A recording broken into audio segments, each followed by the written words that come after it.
Se você abriu esse vídeo, muito provavelmente também já passou por essa mesma situação.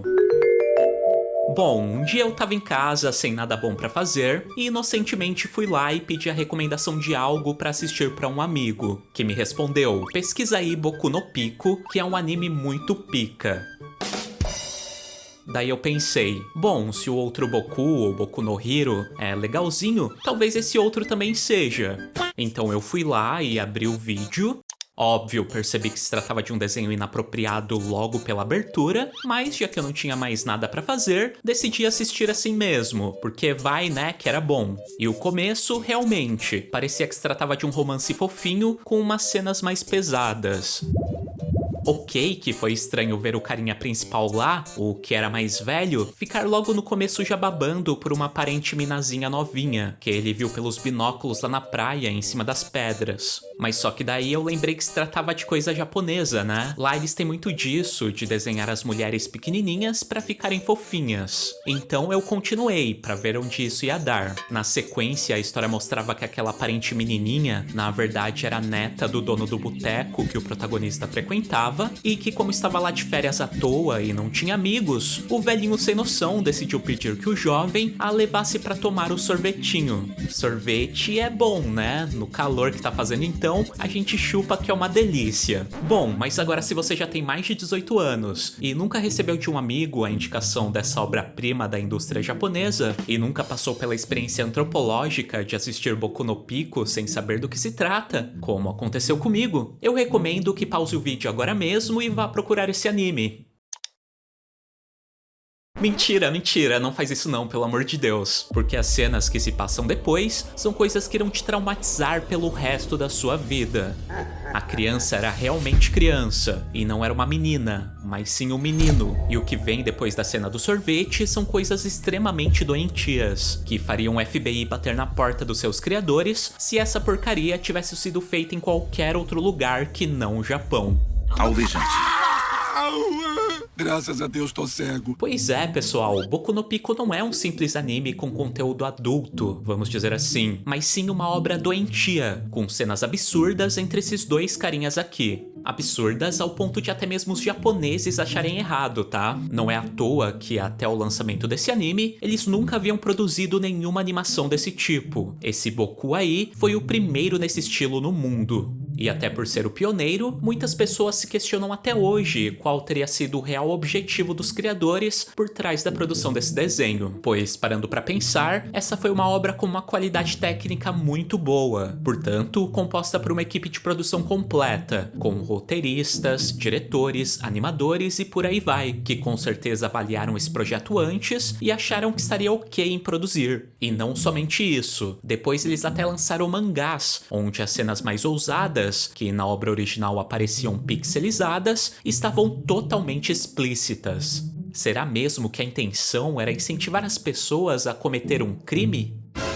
Bom, esse é um tema polêmico que gera muitas respostas controversas sobre o objetivo da ficção e até onde vai o limite da liberdade de expressão, que não é o objetivo desse vídeo aqui. Porém, é importante frisar que as pessoas tendem a falar muitas coisas erradas sobre o processo de produção e a intenção por trás dessa obra. Esse anime não foi feito por um estúdio de animação tradicional, ele não foi lançado como um anime comum, não existiu um DVD ou um lançamento no mercado audiovisual mesmo dessa versão que traumatizou a gente. Essa obra é um conteúdo adulto, criado por uma empresa japonesa do ramo de filmes para maiores de 18 anos, só que obviamente voltada para um público muito específico, um público que já estava acostumado a ver esse tipo de história, mas só que em revistas de quadrinhos.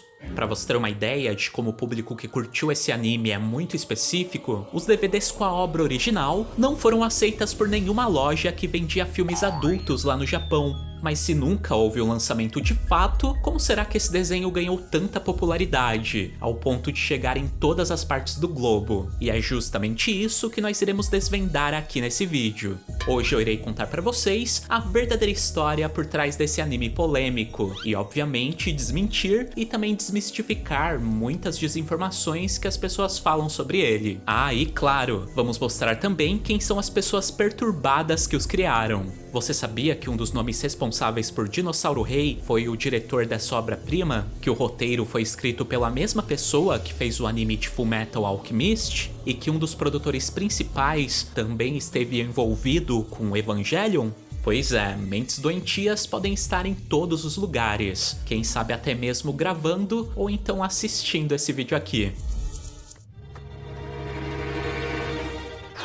Bom, pessoal, pra quem nunca teve coragem de assistir essa obra, ou então está conhecendo através desse vídeo aqui, Boku no Pico é um desenho com conteúdo adulto que narra a história de um jovem chamado Tamotsu, que acaba se envolvendo com um menino de 12 anos chamado Pico, que a princípio ele pensava se tratar de uma menina. Essa é uma obra que faz parte de uma trilogia, que ainda inclui um episódio chamado Pico e Chico, e um outro chamado Pico, Coco e Chico, que incluem novos personagens crianças. E além das animações, como a gente já comentou, também existe o mangá com conteúdo mais explícito. Mas de onde será que saiu a ideia para criar uma obra desse tipo? E isso saiu da mente doentia de um cara chamado Toshin, um homem que iniciou sua carreira nos bastidores da televisão japonesa nos anos 90, onde ele chegou a dirigir um programa de variedades bem popular por lá, chamado Tamori Club, mas que decidiu mudar de área para se aventurar no ramo de conteúdo adulto, fundando uma produtora de vídeos para maiores de 18 anos, chamada Natural High em 1999. Que não produzia nada doentio no nível desse anime que nós estamos falando, pelo menos não a princípio, mas sim filmes de tararã tradicionais, com homens e mulheres adultos, para ser lançados em DVD ou então alugados em pay-per-view. A produtora desse cara começou a ficar bem popular lá no Japão e também no restante do mundo devido a alguns filmes diferentes que eles começaram a produzir. Uns onde mulheres eram perseguidas por homens em trens e outros que incluíam cenas de comédia antes das partes principais, para deixar os filmes mais humorísticos.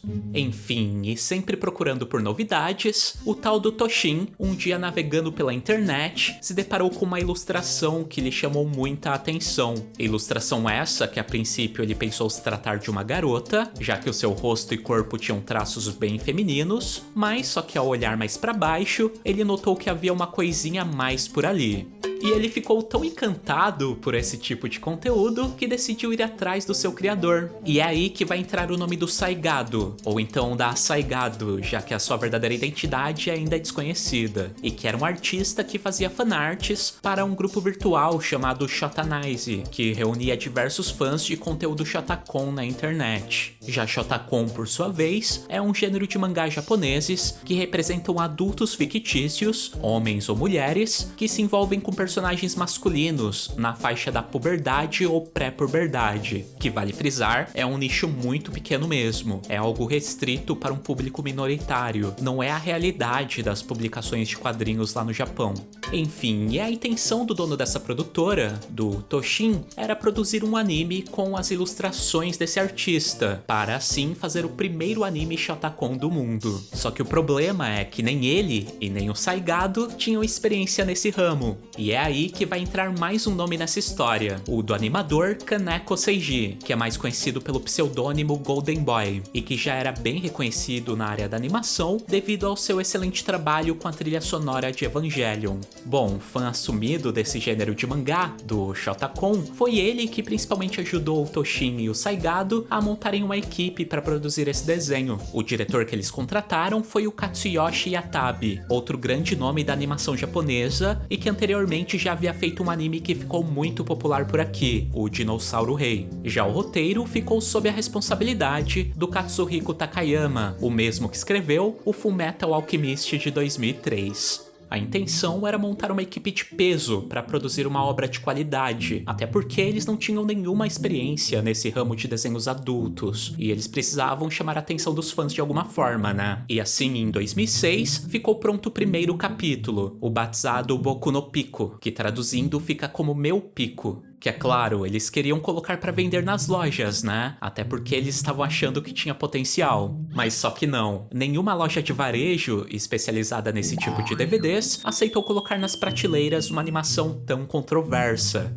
E desesperados, os criadores decidiram iniciar uma campanha na internet para que os fãs de Shotacon apoiassem esse projeto. Eles criaram uma espécie de podcast para falar sobre a obra e passaram a divulgá-lo em diversos fóruns online. Já o desenho em si, eles decidiram vender através de um site. E não é que deu certo, foi pelo boca a boca que o projeto ganhou popularidade. Talvez mais desagradando pessoas do que recebendo apoio, mas de qualquer forma, eles encontraram o seu público-alvo. Não é à toa que no ano seguinte eles lançaram uma continuação, o Pico e Chico, que incluía um novo garotinho, e um terceiro e último capítulo chamado Pico, Coco e Chico, lançado em 2008, onde os produtores deram ouvidos ao seu público, que estava reclamando que eles só colocavam meninos com aparências masculinas nos desenhos. No caso, o novo garoto, o Coco, se parecia e se vestia mais como uma menina. Obviamente, devido ao sucesso, eles conseguiram sim, posteriormente lançar o capítulo original em DVD, mas só que numa versão editada, onde todas as cenas explícitas foram excluídas. E foi aí que eles puderam trabalhar em cima dele, lançando trilha sonora, brinquedos e outras linhas de produtos.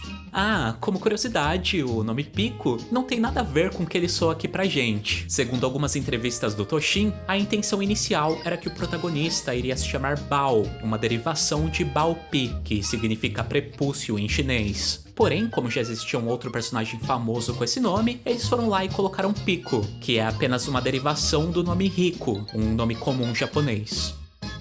Então ele é? É.